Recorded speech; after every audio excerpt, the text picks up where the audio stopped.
أصابك مكروه؟ أوقعوني يا أمي. دائما يشتكي مثل الصغار لأنه صغير أمنا المدلل. وفي مكان قريب كانت هناك عين تراقب الخراف الصغيرة. هذه الخراف الصغيرة تبدو شهية المنظر ولذيذة الطعم. لو أني أضعها كلها في بطني الفارغ لقلت حينها للجوع وداعا. أمي؟ إنني جائع جدا. سأعد لكم الطعام. هيا إلى داخل المنزل.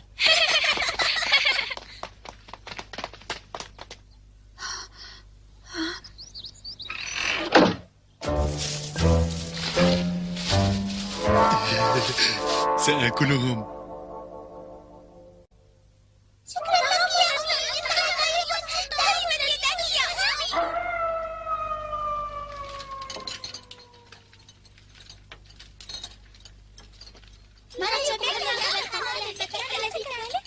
هيا إلى النوم يا خرافي. هيا.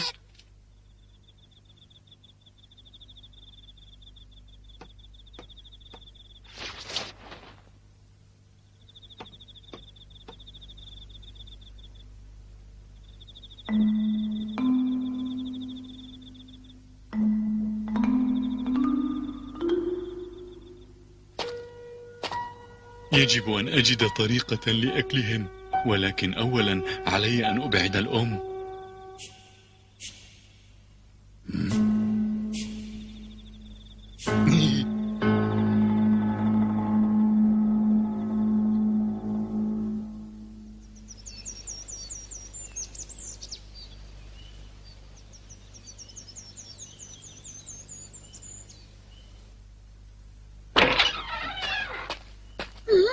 فتحت الأم مستودع الطعام فوجدت أن كل الطعام اختفى.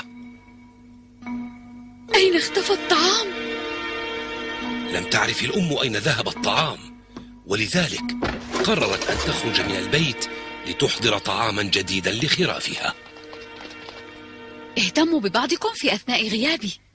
لا تتأخري يا أمي. سوف أعتني بنفسي وبإخوتي، وأنا سأرتب المنزل.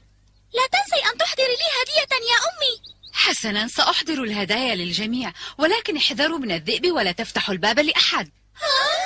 ما معنى الذئب؟ اسمع، الذئب حيوان محتال يأكل لحم الضعاف والخائفين، لذا لا تدخلوه البيت. لا تقلقي، فنحن شجعان ولا نخاف من الذئب. لن يستطيع الذئب أن يخدعنا. أنا مطمئنة، إن لم تسمعوا صوتي فلا تفتحوا الباب لأحد. هل فهمتم ما قلته لكم يا أبنائي الأعزاء؟ فرح الذئب لأنه أجبر الأم على ترك خرافها بعد أن سرق الطعام من المستودع، وبدأ الذئب يدبر لحيلة جديدة يدخل بها إلى المنزل ليلتهم الخراف السبعة. يداي بيضاوان ونظيفتان، ويدا الذئب سوداوان متسختان. فهمتم؟ فهمنا يا أمي. أما الآن إلى اللقاء. إلى اللقاء يا أمي. أنا أحبك يا أمي.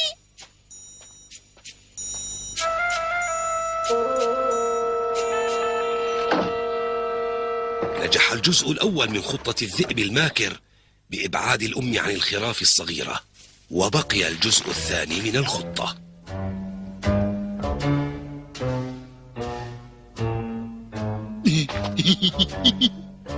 يا لي من ذكي. والآن أيتها الخراف حان وقت التهامكم. هيا إلى الوليمة الفاخرة.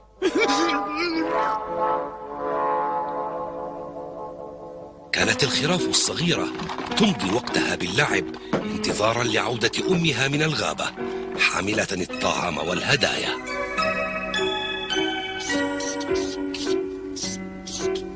ماذا ترسم يا أحمر؟ أرسم عائلتنا. أليست لوحة جميلة أفاجئ بها أمي عندما تعود؟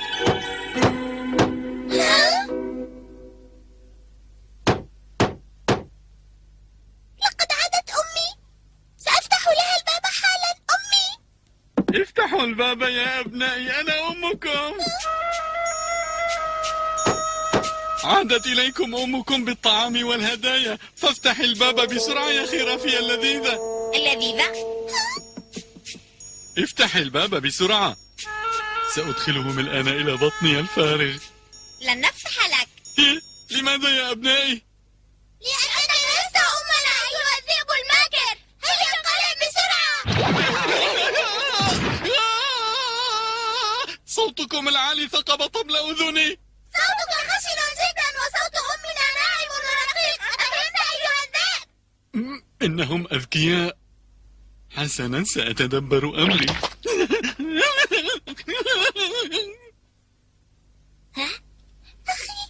أخي هل ذهب؟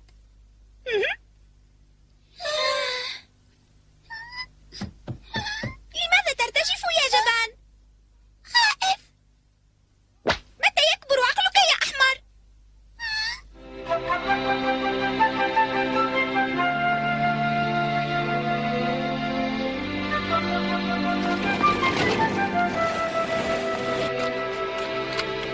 حصلت على عسل صاف جدا.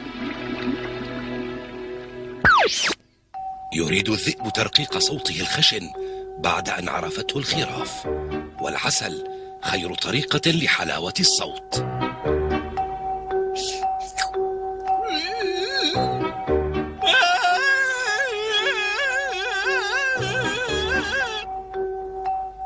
يا أبنائي أنا أمكم. جميل.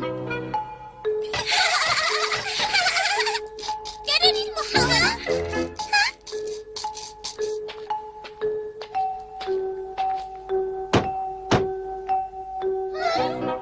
افتحوا يا أبنائي، لا تتركوني على الباب طويلا. صوت أمي عادت أخيرا. سنفتح الباب، جئنا يا أمي. أمي، ألا تذكرون وصية أمي؟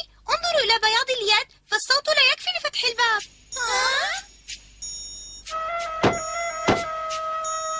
افتحوا بسرعة، يداي تؤلمانني من كثرة الهدايا التي أحملها. قبل أن نفتح الباب يا أمي دعينا نرى يدك، وبعدها سنفتح لك الباب. أنت من قال هذا أم أنك نسيتِ ما قلته لنا؟ نعم، بكل سرور. صدقوا أنني أمهم.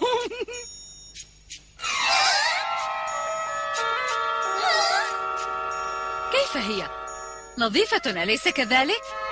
إذا افتحوا الباب لأمكم يا أحبائي. لماذا لا يردون؟ هيا يا أحبائي.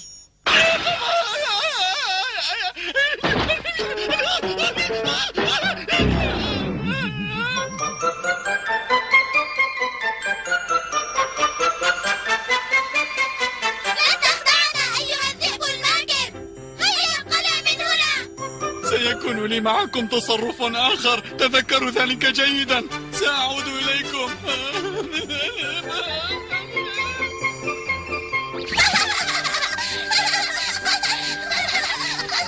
هزمناه مرة أخرى يا أشقائي. ذلك بفضل ذكائي وحسن تدبيري، أليس كذلك؟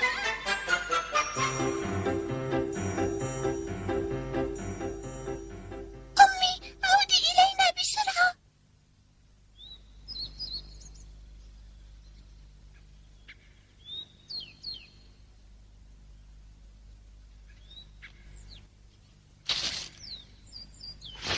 سأصنع من هذا التوت البري طعاما لذيذا لأبنائي.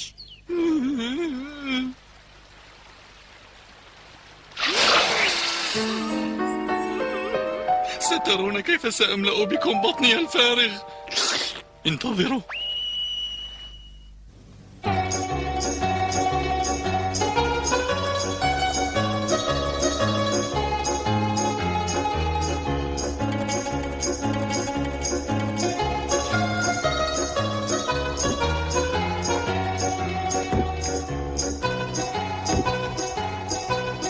أنت أيها الخباز؟ تفضل سيدي. مرحبا. انظر إلى يدي، إنها يد شديدة السواد. أعطني طحينا لتصبح بيضاء. هيا. ستجد الطحين عند الطحان.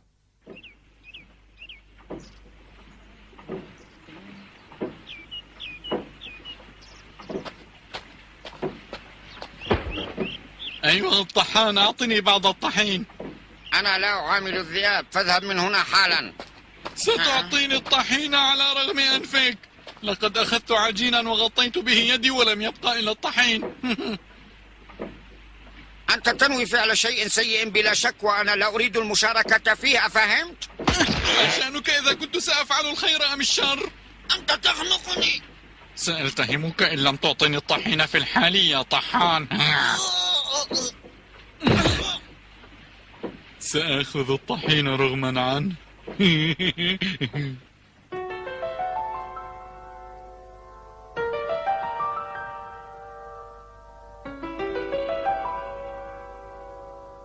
لقد تأخر الوقت ولم تعد أمي. ماذا حدث لها يا ترى؟ والذئب أيضا لم يعد يقرع الباب علينا. أتريده أن يقرع الباب؟ أريد أن أنام.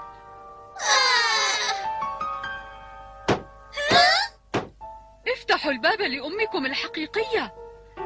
أحضرت لكم الهدايا ومعي كثير من الطعام في سلتي. حقيقية؟ كذب.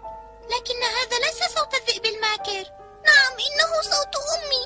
ألا ترون أن يدي نظيفة وبيضاء؟ فلماذا لا تفتحون الباب لأمكم؟ انظروا إليها جيدا. نعم، إنها أمي. إنها أمنا الحقيقية. سنفتح لك الباب يا أمي. هيا بسرعة، أنا جائعة، فهيا لنتناول عشاءنا.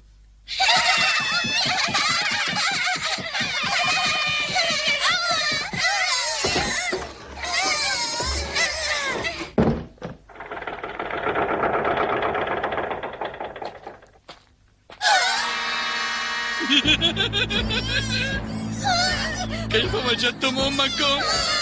رائعة، يدها بيضاء، صوتها ناعم، وتحبكم.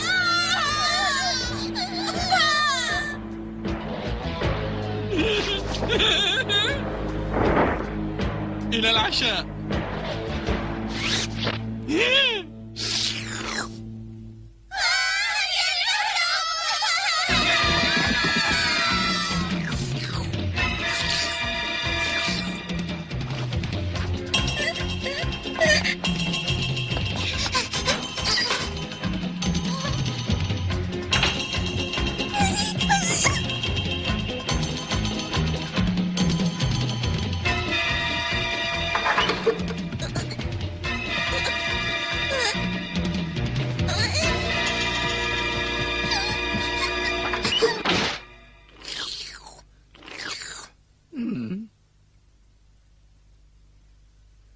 لماذا اختبأتم من أمكم؟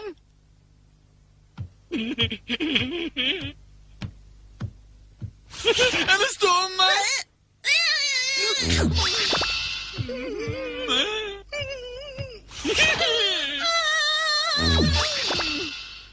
مرحبا، تعال أيها اللذيذ. لابد أن أجد الخامس هنا. مرحبا، وأنت كذلك، تعالي إلى بطني.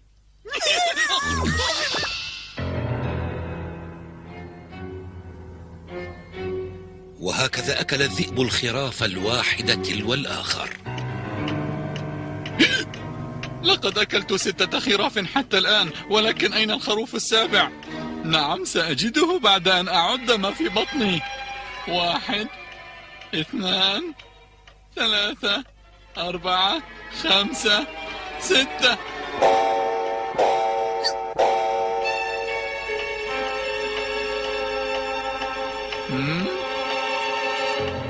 حان وقت نومي الآن. سأذهب وأنام قرب النهر بعد هذه الوليمة الضخمة. 6 خراف في بطني، يا سلام. آخ، أمي. يجب علي أن أسرع وأعود إلى صغاري قبل أن يتمكن الذئب من خداعهم. أسرعت الأم عائدة نحو بيتها، حاملة إلى أطفالها كثيرا من الطعام الذي جمعته لهم.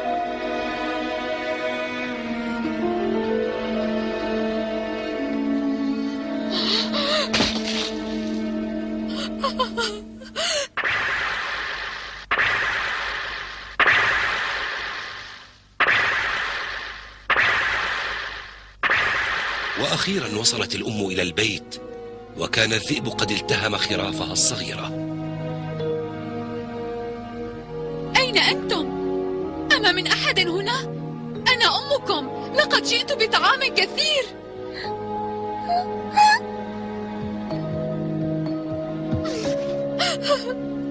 أمي أنا هنا. أمي أحمر. أمي لقد جاء الذئب، إنه مخيف وقبيح، لقد أكل إخوتي. أخبر أحمر أمه كيف جاء الذئب والتهم جميع إخوته، والأم تستمع والحزن يسيطر عليها. كان علي أن أسرع بالعودة لكي لا أمكن الذئب من خداعكم يا أحبتي. لا تبكي يا أمي. أمي ساعدني يا إلهي.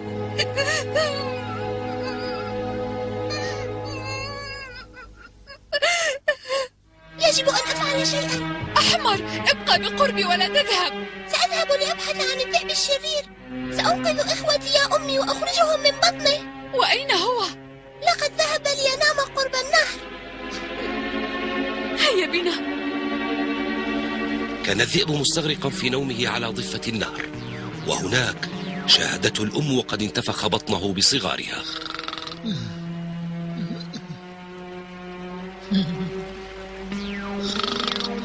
انتفخ بطنك لأنك التهمت خرافي.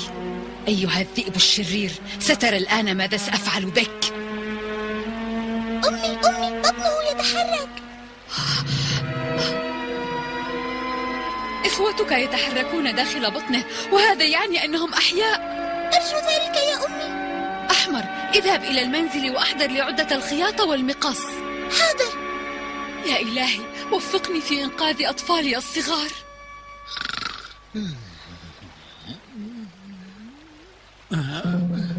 أنا شبعان.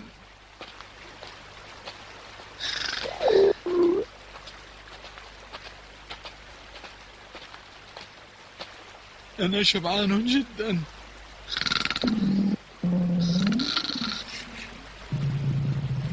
سأبدأ. جلب أحمر لأمه عدة الخياطة، ولم ينسى المقص، فأخذته الأم وفتحت بطن ذلك الذئب.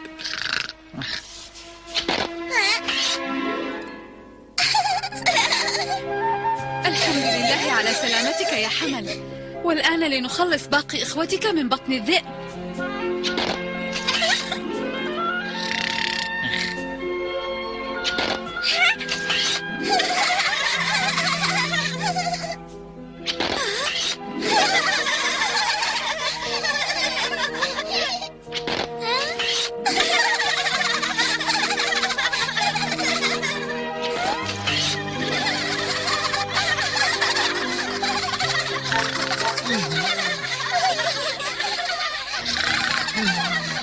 الحمد لله على سلامتكم يا خرافي، والحمد لله الذي ساعدني على إنقاذكم جميعا.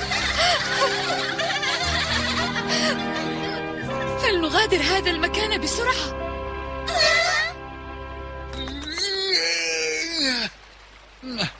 وكأنني نمت سنة كاملة. النوم لذيذ، ولكن بطني صار أثقل من قبل. كأن في بطني حجارة بدل الخراف. أسمع أصواتا مثل أصوات انهيارات الحجارة من أعلى الجبل.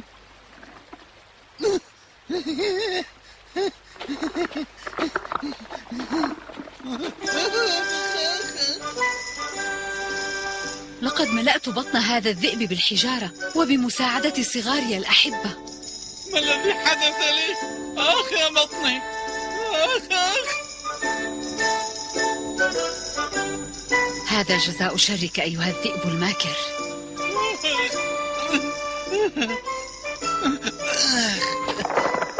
أشعر بعطش شديد جدا.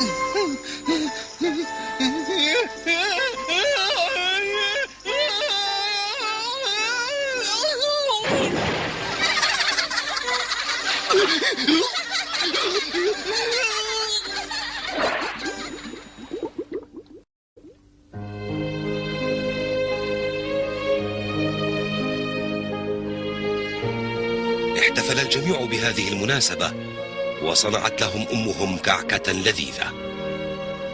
تناولوا طعامكم. وهكذا عاشت الأم مع خرافها بعد أن أنقذتهم من داخل بطن الذئب.